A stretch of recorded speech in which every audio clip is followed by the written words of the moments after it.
Hello, I'm Mantastic and Fantastic, and today I'm going to be talking about the brand new Samurai Showdown collab that has just gone live in North America. So, following the North American Gung-Ho stream, lots of exciting content was announced, such as Samurai Showdown. But in addition to that, we also know that Fist of the North Star and Heroine will be coming back within a short time frame, probably within like a couple of weeks or so. Again, nothing is set in stone, but they are definitely on the nearest horizon. With that being said, JP has also had a revamped Draconic Orchestra event, which does have new cards and various power within. So there are lots of exciting places that we can spend our magic stones, and it can make it difficult to figure out where you actually want to do so. Thankfully, the Samurai Showdown event is quite strong. All the cards are good, at least in my opinion. Like, I don't think there's any necessarily bad card. If I acquire any card for the first time, I'll be happy. Like, nothing is dead, so to speak. Furthermore, every card has a weapon assist evolution, and base and evolve form also have different powers. So basically, each card has essentially 3 distinct forms, which gives you significant more usability and flexibility based on your given monster box. So, as mentioned before, this is a debut event, and debut events are nice because you roll a few times. Hopefully you don't acquire the same card repeatedly, but you're more likely to acquire something new and unique. They have weapon assist. Nothing is necessarily bad. Like, for my rankings, again, these are my personal opinions, I don't think anything is necessarily bad. Like, nothing is C or D, so everything at least has value. It only costs 6 magic stones to roll, so it's a bit easier to stomach when you get something less ideal. You have the Voice Awakenings, you have the Orb Skin, you have the IAP bundles, which was not there for Power Rangers, so it's almost like I should mention that this is the norm. Power Rangers is a bit of an exception. Unfortunately for the cons, because it is 6 magic stones, they have slightly higher exchange costs. You have to trade 5 instead of 4, and that's a big jump. It's a 25% increase for trade fodder, so I think that's a little bit steep. And then at the same time, all the cards have lower weighted stats. And it also comes during a time when many other exciting things are happening. But if you can overcome these hurdles here, which are not that big, there are valuable cards to be had. So every card has, like I said, an evolved, a base, and a weapon assist form. And I'll talk about each of them individually. But for the 6-star cards, the base form has a different active skill, whereas the evolved and weapon assist form have the exact same active skill. The leader's skills will change, the awakenings will change, so you just need to make sure you pay attention to each individual card to see what you're actually getting. So the first card of this whole event is a person whose name, Haohmaru, hopefully I said that right, but their active skill in their base form is a quick 6-turn active. It gives you 1 combo count, 2 times orb movement time. It's not a bad thing, but may not necessarily be what you want overall. Like, I'd rather have orb generator with movement time buff, and again, it's still, I think, a little bit awkward, but their leader skill gives you bonuses for attacker type, and it's just a little restrictive. In all honesty, his evolved form is a much stronger leader. But in his base form, he has the full jammer resist, which is unusual, and we're starting to see this trend where subs, or just cards in general, are actually having these 100% immunities to poison, jammer, or blinds. And at this point in time, jammer resist is, in my opinion, the weakest of the 3. It is nice to have, but is not something I actually actively pursue. If I acquire jammer resist through other means, great. So this is not something I would prioritize. Something like reincarnated Diao Chan is much more valuable because they provide 100% blind resist and a faster charging active skill. So I feel like this sub potential here is just kind of middling, and considering the fact that Light already has so many superstar Light like subs, it may be hard to justify the inclusion of this particular card, but of course it can still work out. Double 7 combo, VDP, super jam resist, reasonably short active, not bad overall. But if we look at his evolved form, he is basically like a light Ina.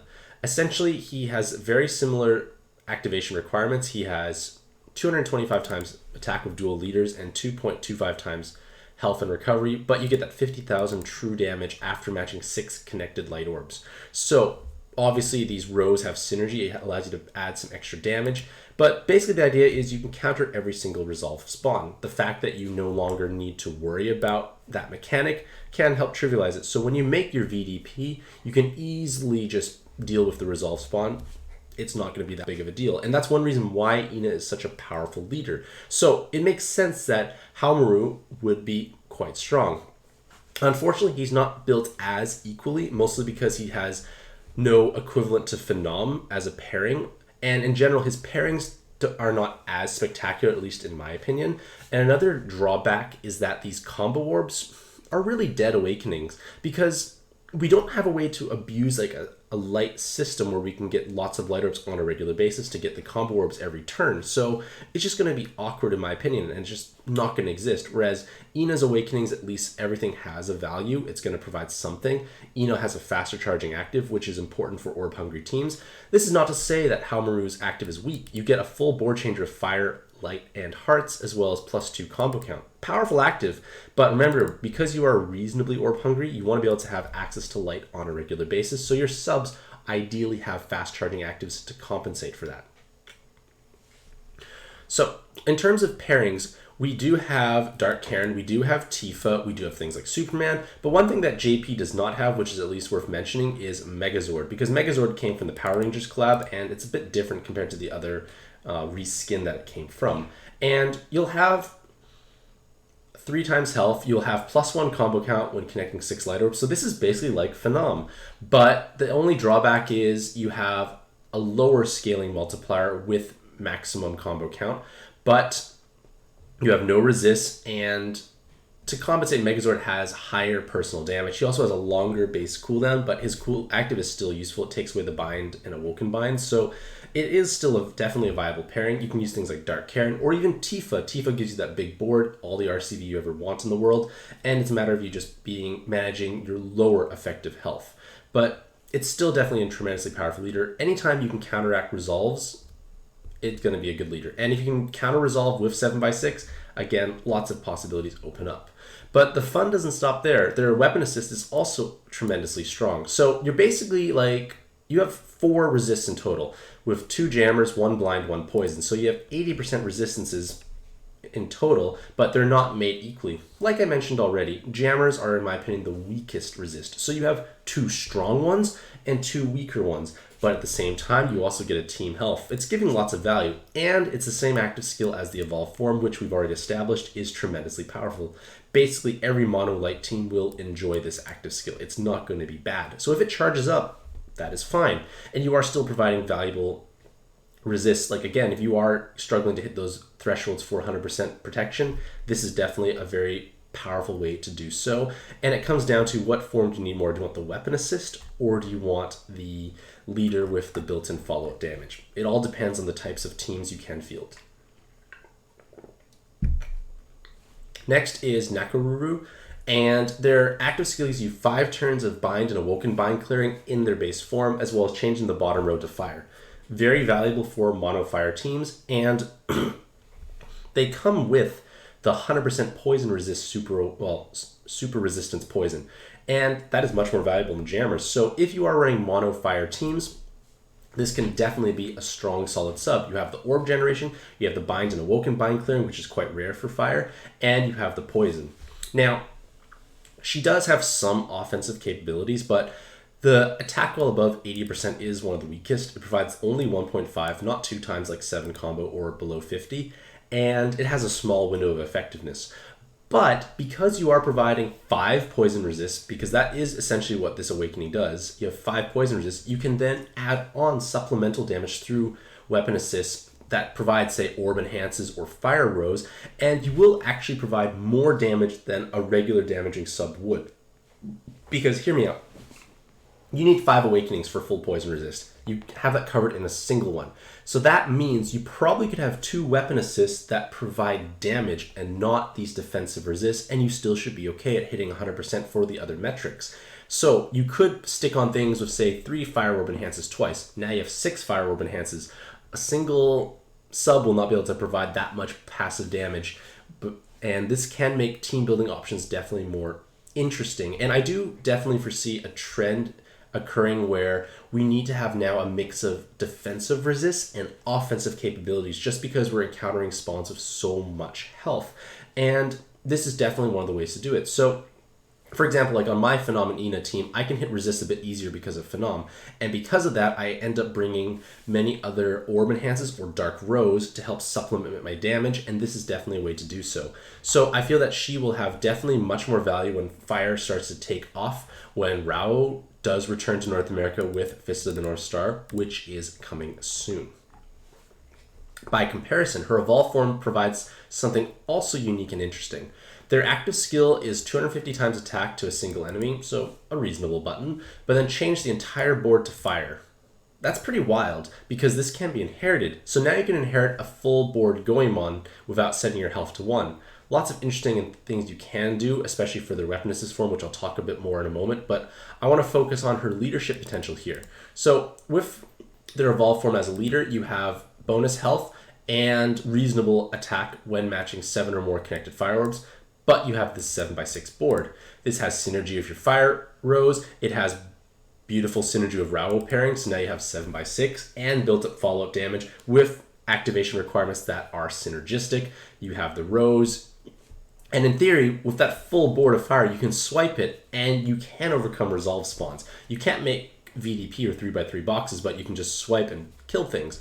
But at the same time, this 16 turn cooldown is definitely a hindrance. If it was the base forms active, I would be much more excited because that's much more practical to be used on a continuous basis. But hey, this is still an interesting active skill overall. And their weapon assist will be providing massive amounts of damage, which can be something that becomes appealing in the future. So, in terms of their weapon assist, I already mentioned how 7x6 Rao is strong. Their weapon assist has that same active skill, so for various farming setups, this can be invaluable. You have the way, you don't have to rely on using Goemons as subs. You can just simply inherit this weapon assist and bam, button damage, might kill something, and then bam, full fireboard swipe, something else is dead. 2 in 1 is always tremendously powerful. But another thing to keep in mind is this weapon assist provides significant amounts of bonus damage for the owning card. 3 fire orb enhances provides passive damage for the whole team, and then attack well above 80% provides 1.5 for that owning card. So you stick this onto your primary VDP option, and then they can deal even more damage.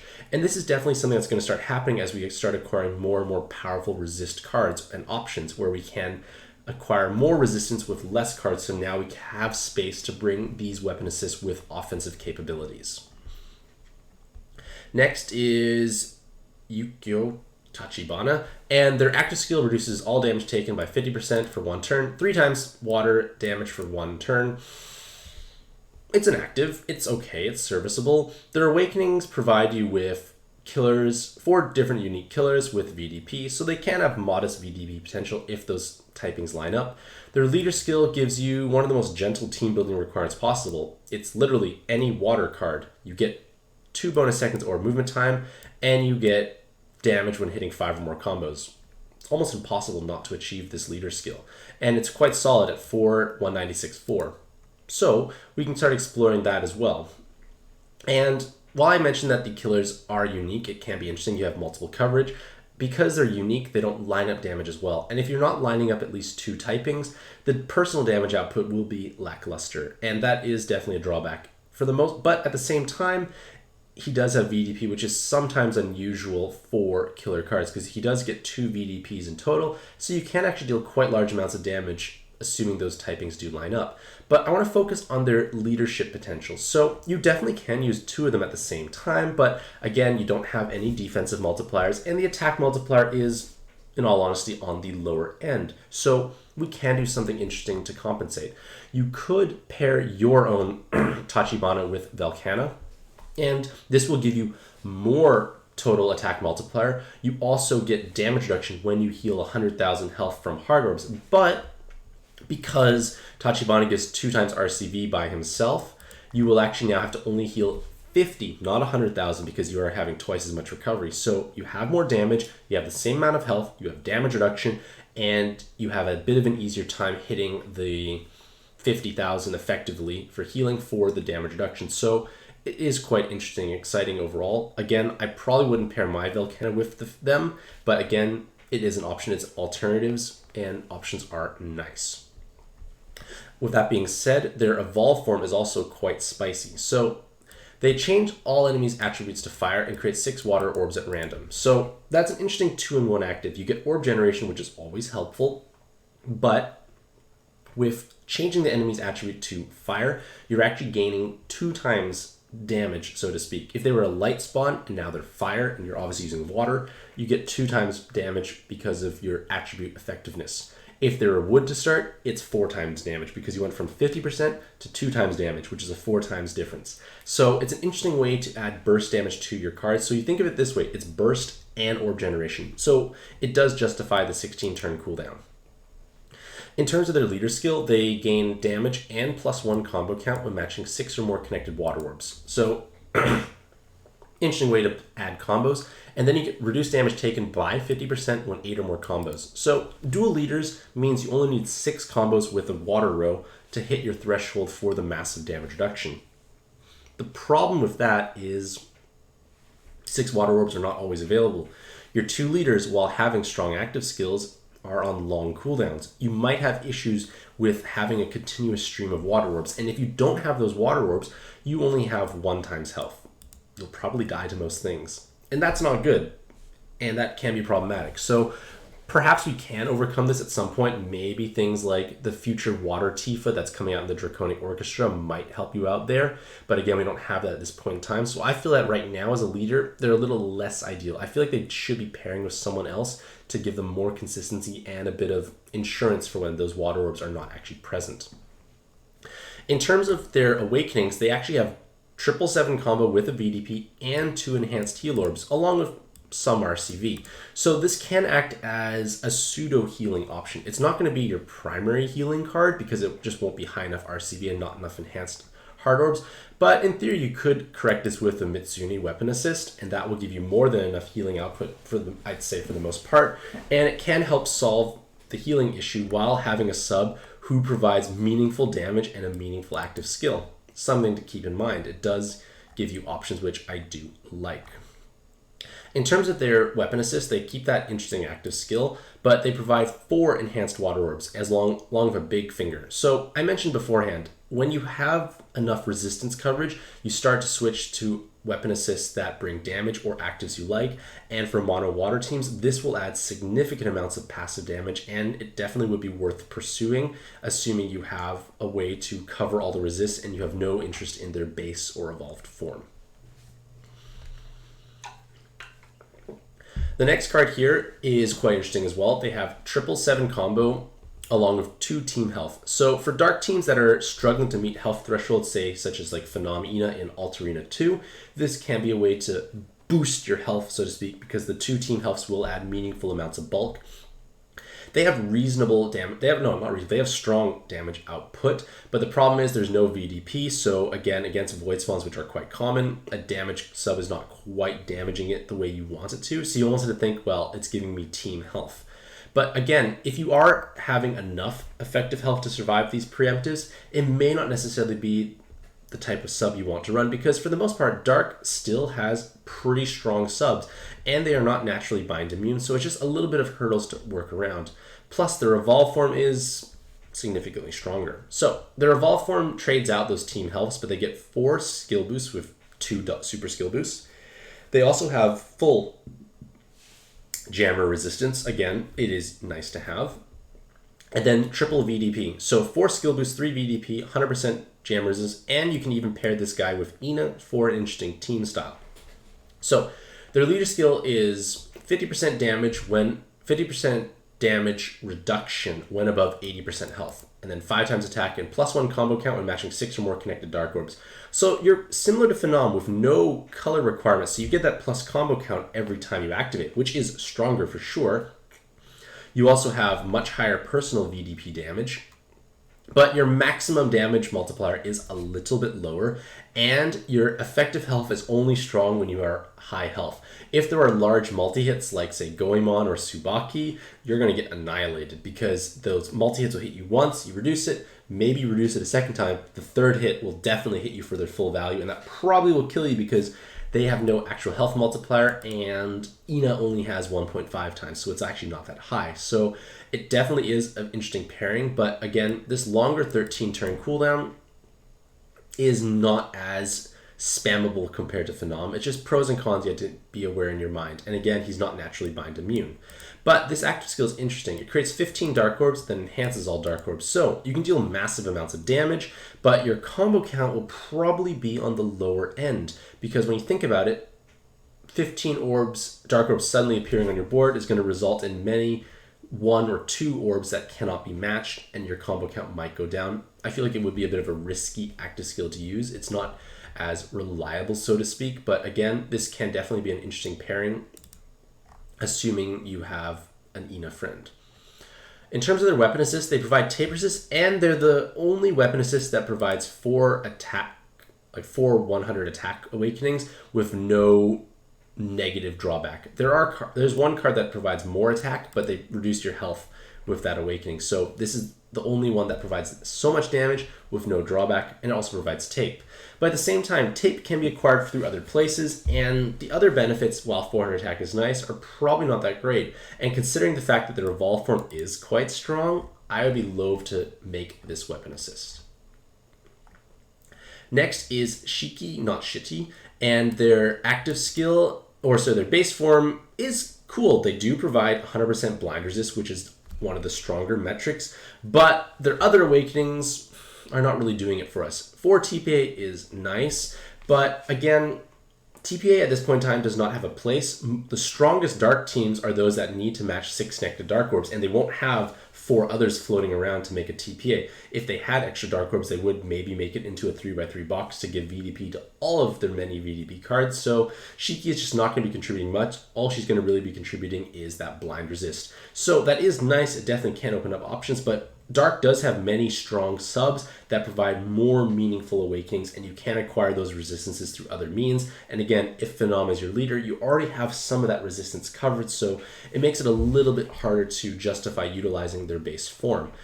With that being said, their active skill is not terrible. It does remove all awoken binds. It can be useful sometimes. You get dark orbs appearing more likely for 1 turn. It's just okay, but their evolve form opens up a lot more interesting possibilities. So their evolve form's active skill creates 5 fire, water, wood, light, dark over any orb. So no hearts, but you're guaranteed 5 of each, which is interesting. And then for 1 turn, 2 times dark attack. So a little burst with an orb changer, which is relevant for their unique active skill. So they provide 4 times health. Well, single leader provides 2 times health, and then up to 15 times attack when matching 5 orbs in an L. It must be an L. It can't be 6 orbs in a weird shape. It has to be 5 in an L. And then 4 or more total colors. That will produce that 15 times damage and the 50,000 additional true damage afterwards. So we have yet another card that provides true damage follow-up through their leader skill. Incredibly powerful mechanic, but it is not as easy to activate compared to things like Ina. So they have to match 4 colors with one of them being an L, and that L cannot be part of a 3x3 box. So if you are lacking a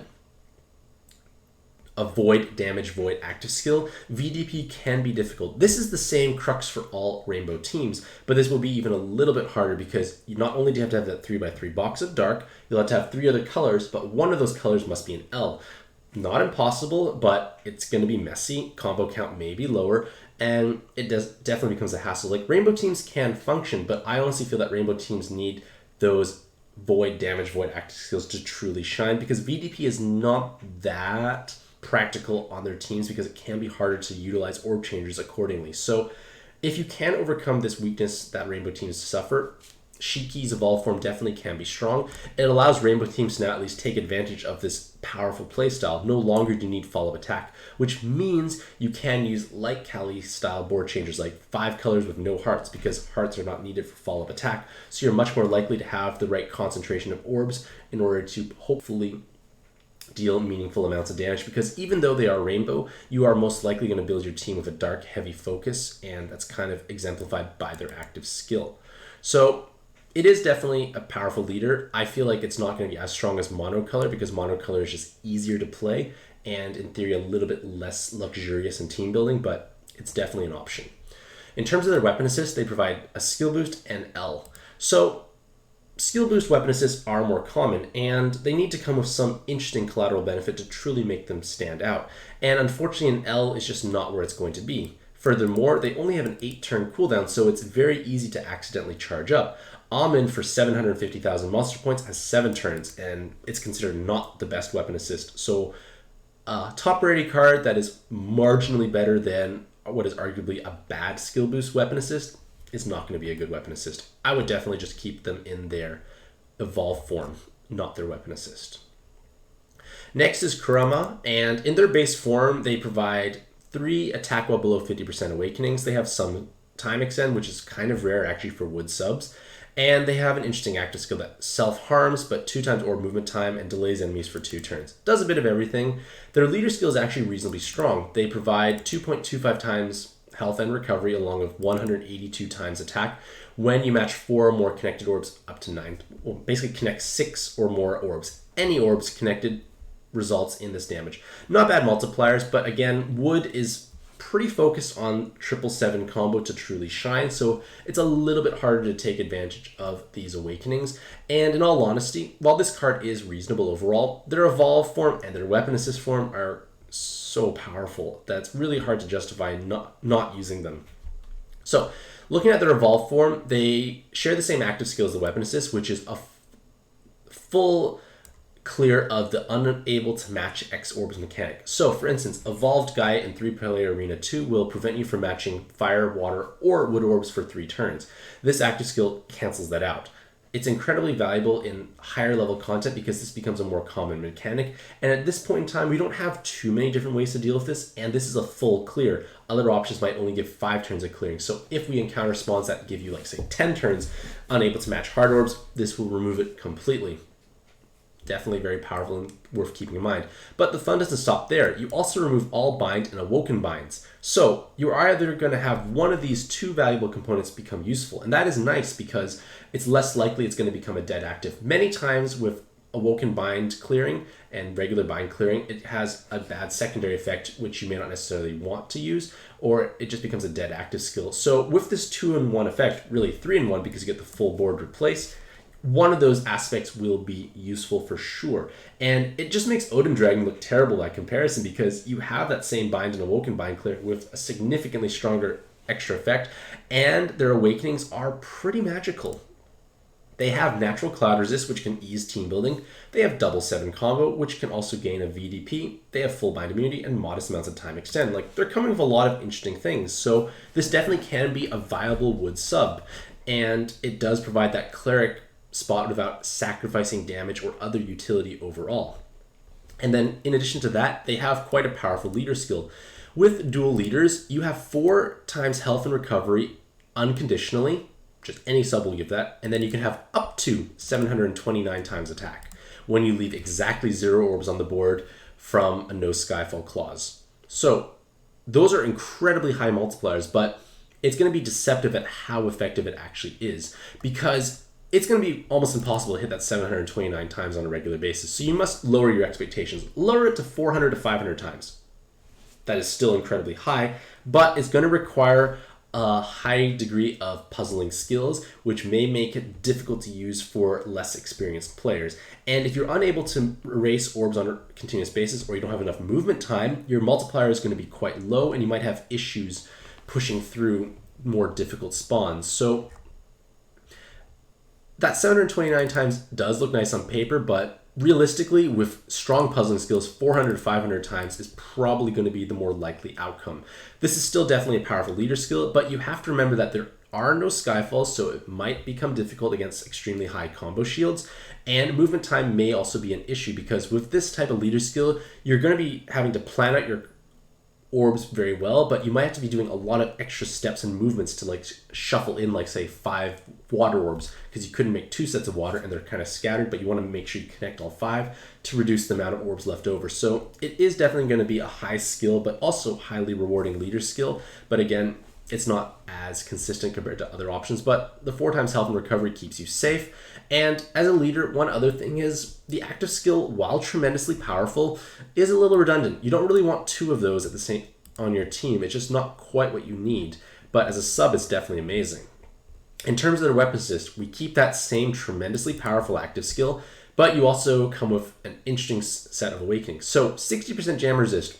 It is strong. Remember, I did say jam resist is not the best, but hey, 60% is still useful. You have attack while below 50%, which is probably the main appeal. So you're bringing this offensive awakening, which is probably desirable, along with defensive awakenings as basically collateral benefits. So it is definitely a strong and powerful weapon assist. But at the same time, you have this amazingly powerful active as well. So you can definitely utilize this across a variety of different teams, especially those that do like to be lower health. But even then, you can take advantage of this active skill because the ability to cancel out unable to match effects is quite rare at this point in time.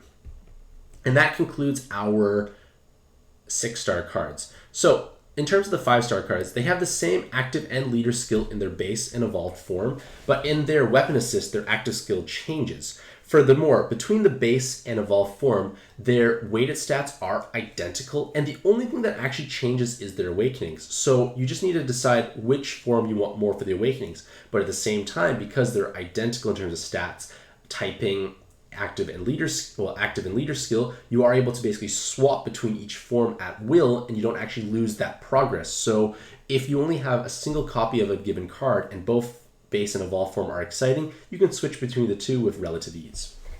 So now we come to Hanzo, which is one of the strongest 5-star cards in my opinion of any collab. So their active skill is a short 6-turn cooldown, which is great. 1.5 times attack for dark and fire, tiny burst, and then changing wood to fire, light to dark. So a nice orb changer and a nice small burst component on a fast charging active.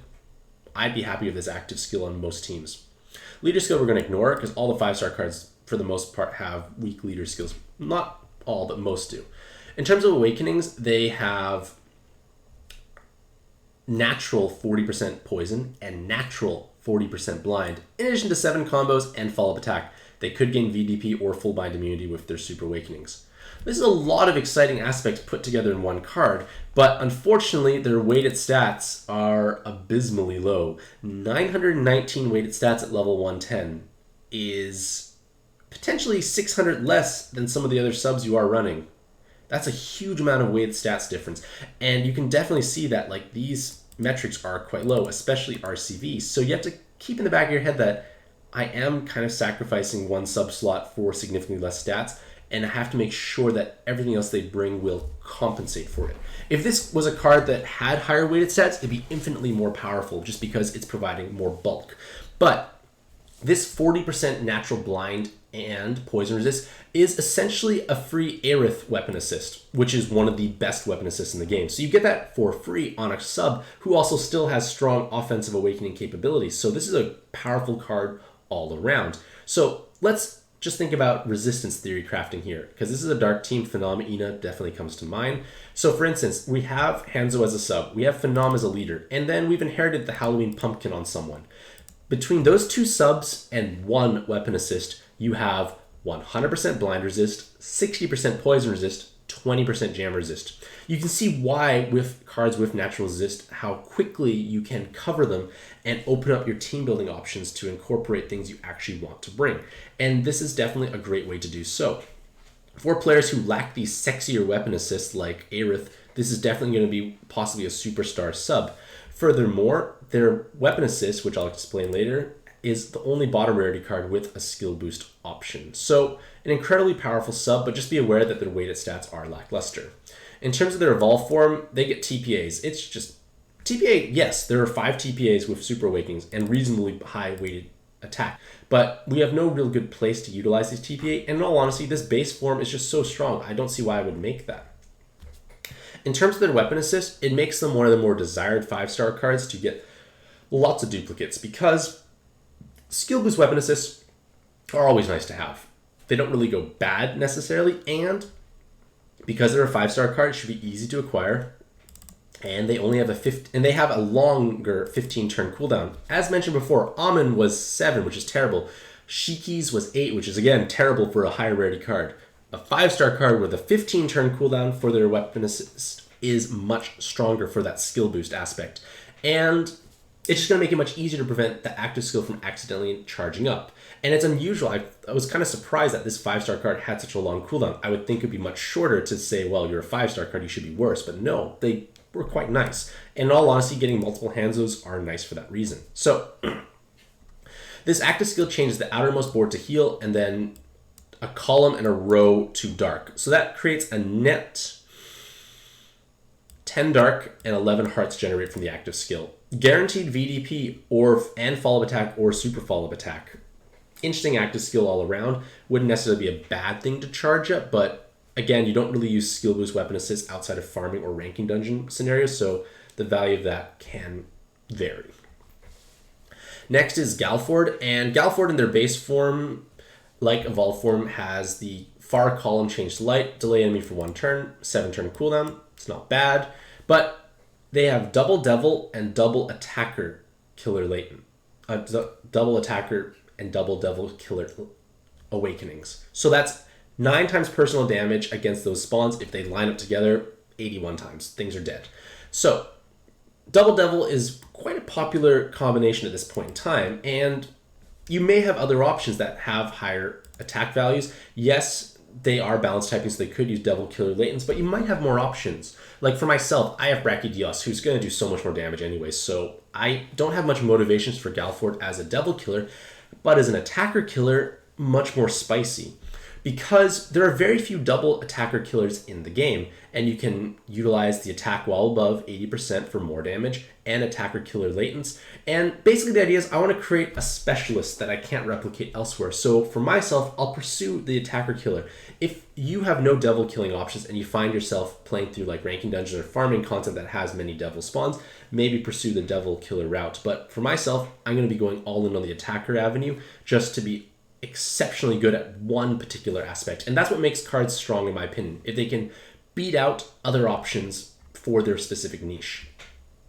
In terms of their other form, which again we can swap between with ease, they have 5 attack while above 80%, which translates into 7.6 times attack. So that's actually quite high unconditional damage against every single spawn. Not bad. You can throw in something like a TPA or another attack while above 80% as a weapon assist, and you can further augment this damage output. So it definitely can have applications on Zeus versus ranking dungeon teams when you were using something like Tilly. Tilly does have more attack and killers, but again, this Tilly comes from a much higher rarity. It's a higher rarity role with a higher magic stone cost, so it makes sense that she does provide more value. But again, Galford can be swapped between both forms. Their balance typing is retained, so they keep their killer latents. It won't be erased accidentally. In terms of their weapon assist, they can provide 2 turns of delay in changing wood, dark, jam, or poison into light. Not a pretty useful active skill overall, actually. And 2 enhanced light orbs to add passive damage. The only problem is the combo orb, like I said before, is kind of an awkward awakening. Like, it does have power if you are able to make a system where you can acquire enough orbs on a regular basis, but we don't have that capability at this point in time for light, or in general, we don't have that much capability. Like Rao isn't here yet, which is where that abusive system is definitely used. So when that comes, maybe the combo orb might have a bit more value, but again, at this point in time, it'd be for mostly the enhanced light orb aspect. Next is Rimururu. I can't pronounce her name, but she is the orb skin card in this collab, which means she has only a 3.5% rolling chance, so significantly lower compared to other 5-star cards. But to compensate, her weighted stats are on par with the 6-star cards, which are still on the lower end, but much better compared to the 5 stars. So their active skill changes poisons into water, and then for 1 turn plus 2 seconds of orb movement time on a 2-turn cooldown. Pretty useful, and in theory, with 2 of these as subs, or 1 as a leader, 1 as a sub, you are able to actually cancel out Poison Skyfall debuffs, because you'll have this poison to water orb changer every single turn, so it actually makes those encounters beneficial, but that is a niche application overall. In terms of their leader skill, they have the same multipliers as one of the 6-star cards, except you have to use an active skill every turn and connect 5 or more orbs. But hey, for a 5-star card with these multipliers as a leader skill, this is quite powerful, and this applies to both forms. So in their base form, they have healer killer galore, and triple healer killer is definitely unusual. If you never rolled Zeo Megazord from the Power Rangers collab, this is definitely going to be your best option. But at the same time, she also has a 7 combo, so she's going to outpace them if you match 7 or more combos. So again, you can swap between this form and her other form with ease, because remember, they share the same kit aside from Awakenings. So if you don't have Megazord, you can definitely swap between the 2 forms, but with the healer killing potential, definitely strong in certain farming builds. She can even gain a VDP instead of a triple healer killer if that's more appealing to you. In terms of the other form, she has 5 enhanced water orbs and 3 skill boosts, but that's it, unfortunately. But again, that adds large amounts of passive damage, and again, that's still the same strong leader skill, which might be interesting overall.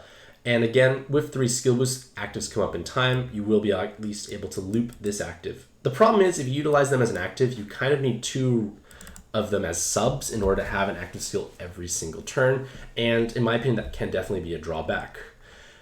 With that being said, their weapon assist is incredibly spicy, and I would love to acquire this weapon assist. So their active is Enhance All Orbs, so it's a nice universal damage boost to any team, and then bypass Attribute Absorb shield effects. So Attribute Absorb is Color Absorb, which is still more niche overall, but if you play a dark or light team in something like Altarena 2, you do have a minor speed bump because there will be a spawn guaranteed of the puppeteers that absorbs your light and dark 4 or 5 turns. Canceling that out makes you go through that spawn, which is normally kind of dangerous, with no trouble whatsoever. You are probably going to be using an active skill to stall those 5 turns anyways, so why not just use the correct active that counters it perfectly? Nice overall. But that alone is not the reason why this weapon assist is so spicy. It is because it provides an L, which is always useful. Having 1 L on your team is nice because you can unlock orbs, but it contains super follow-up attack as well as double blind resist. So at this point in time, the only weapon assist that comes with super follow-up attack that has resists is Yo's weapon assist, which is a top rarity role in an older collab.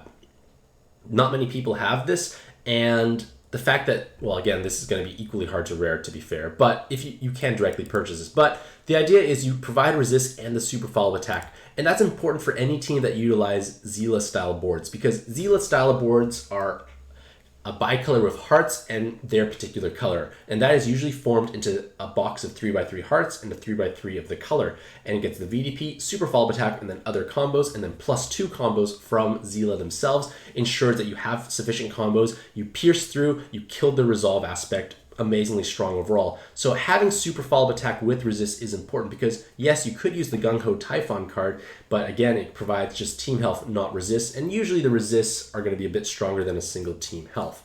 So again, a very powerful weapon assist, and for myself, I would probably pursue this form, partially because I do have Zeo Megazord as well. And this is their orb skin.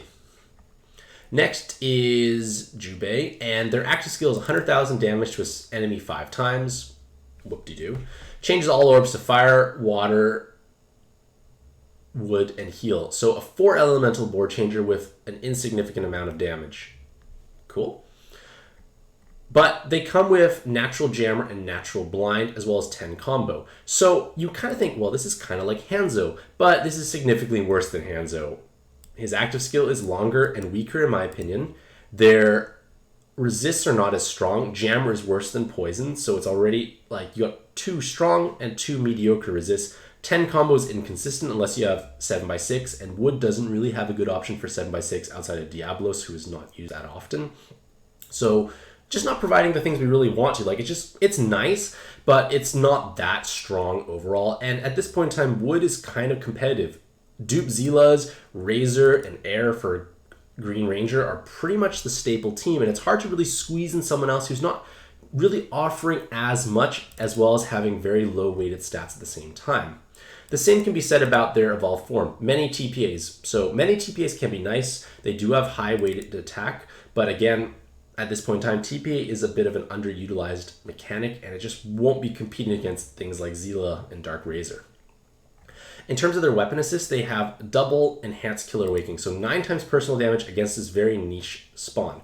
At this point in time, the only other option is Glavenus Hunter, which is a higher rarity card, like a 6-star rarity card from a 10-stone event. So this is much cheaper and easier to acquire by comparison, and the enhanced wood orbs at least provide a little bit of passive damage. And in terms of the active skill, it is changing all orbs to fire, water, wood, light, and heal, and then 2 turns haste. So not a bad active skill at the same time, but a niche card overall. And then, if I'm not mistaken, lastly is Tam Tam. There's many more. Next is Tam Tam. So Tam Tam provides you 30% damage reduction for 7 turns on an 8-turn cooldown while creating 3 fire orbs at random. So you can basically have a permanent 30% damage reduction shield, which is quite interesting. But with that being said, I want to look at their evolved form because their base form's awakenings are worse, and the evolved form at least is a little bit more interesting with all those killers. So with 5 unique killers, you face the same problem of not being able to line up damage, but when you do line up damage, it becomes meaningful. But the idea is you can loop this damage reduction active skill, but At the same time, maybe it's just better to simply stick it on someone with a 1-turn cooldown.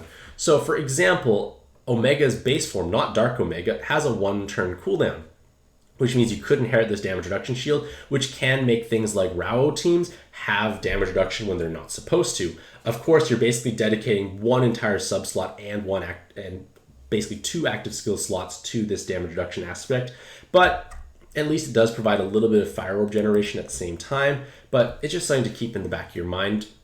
1-turn base cooldown cards are incredibly strong for this reason, to inherit useful, potentially system looping active skills. Of course, you could inherit it on top of something like Halloween Mind and achieve another similar result.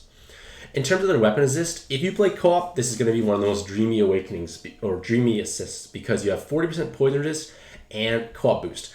Co-op boost gives you 1.5 times stats for the owning card, as well as the active skill actually being strong, especially for mono fire teams. 75% damage reduction for 2 turns is meaningful, and then 3 turns of Fire Sky Falls. Again, pretty meaningful overall. So the idea of co-op boost is obviously to inflate stats, which is often done on things like Brachydios, who has a natural button, and you want to augment their attack further. But because you include these poison resists, you definitely can incorporate them onto team compositions that are pushing through harder content, where the poison resist will actually have meaning and merits. And the 14-turn cooldown is reasonably long enough, so it won't accidentally charge up if you have no interest in this. Next is Charlotte, and Charlotte comes with a very powerful weapon assist, as well as interesting kit for her base and evolved form, as well as a truly unique active skill. So her active skill changes all orbs to water and wood, and then immediately after changes the far left column to hearts. So you basically have a bicolor board changer with a guaranteed follow-up attack made. Pretty interesting. We don't really have something like this overall. If you're playing something like Mega Scald, wow, pretty dreamy active skill overall. In terms of their base forms awakenings, they have literally a bit of everything, but at least the bit of everything they have are at least useful. So it can do some interesting things, like you have 7 combo follow attack VDP, team health, team RCV, with either 7 combo bind immunity or VDP as super awakening. So you're coming with quite a few interesting things, nice supportive aspects, and with a powerful active skill. But at the same time, their weapon assist will probably be more appealing. Their evolved form trades out all those unique awakenings for Water Rose, and Water Rose, we don't quite have the best place for it yet until we get the Water Tifa from the Draconic Orchestra. So Water Tifa means that you want to match Water Rose. So Water Awakenings become valuable, and this weapon assist becomes even more powerful. So they include 40% poison, 20% jammer, 2 Water Rose. Remember what I said before, if you can find those resists and you can ideally have them with offensive awakenings, it creates a much stronger weapon. And this is exactly that example right here. You have the defensive resist, you have the passive damage output. It's combining 2 valuable aspects into 1. So this will definitely help you achieve that 100% poison resist. You might get a bit of jam resist, but you have that nice passive damage. The active skill itself is not quite where we want it to be. It doesn't quite provide enough value, but with 16 turns, it's quite easy to juggle and avoid actually having it charge up. So in the future, when we get the Water Tifa equivalent, we will have much more value for this weapon assist, as well as anything with these Water Rose that we've seen in older cards that have less value, like Dark Zeta, for instance. Next is Yoshitoro, I can't pronounce the name, but their active skill only has a 4-turn cooldown and creates 6 fire orbs. Fast fire orbs on a regular basis, definitely appealing. In terms of their awakenings, they have double team health, double team RCV with double 7 combo. So you're adding significant amounts of bulk, and you're basically saying, well, my weighted stats are kind of terrible. I'll make everyone else's significantly better. So with him on their team, it won't really be a noticeable loss in weighted stats, which is important overall. And with a fast charging active skill, you can easily inherit something of your choice over top. By comparison, their evolved form trades out that bulkiness for the ability to kill, balance, and attacker types through VDP methods, while also having 3 skill boosts. So farming-based teams and maybe even ranking-based teams might like this evolved form for their awakening spread. You still have that fast-charging active skill, which you inherit something more easily. The 3 skill boosts ensures things can come up faster, and you have nice piercing damage against those 2 specific spawns. Unfortunately, their weapon assist is not where we want it to be.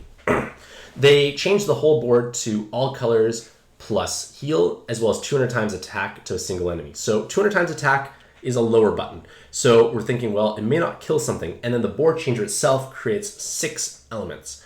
Hard to concentrate damage, definitely for rainbow-based teams. And that's exemplified by the fact that all their enhanced orbs are different colors. So you might think, wow, I have 5 enhanced orbs, must be good. Unfortunately, they come for each individual color, and it's only a 20% chance for that particular color dropping down enhanced. Not very good way to concentrate your damage, and in all honesty, rainbow-based teams often like to pick one color to focus on, so in putting enhanced orbs for that focused color is probably better than having a smattering of every color. So I just feel like this is going to be an underwhelming weapon assist. So in conclusion, the Samurai Showdown Collab is definitely quite an exciting event. All the cards have value, which is probably exemplified by the fact that I talked for quite a long period of time. You have value at the 5-star, you have value at the 6-star, and you also are able to acquire unique kits that we can't replicate elsewhere, which gives us more options. And in all honesty, for more developed boxes, the most important thing is unique options. We can then gain tools to counter mechanics, bosses, and abilities that would have been harder to do so otherwise. So for myself, I do plan to roll this event a few times. Remember, kind of like Power Rangers, it's a debut event. A few rolls ideally won't get too many dupes, but again, dupes of certain cards can definitely be useful, like, say, the 5-star Hanzo. So let me know what you think about this collab in the comments below and whether or not you plan on rolling, as well as who you hope to actually acquire. Hopefully you all have a fantastic day. I wish you all the best luck in your own pad adventures, and happy puzzling.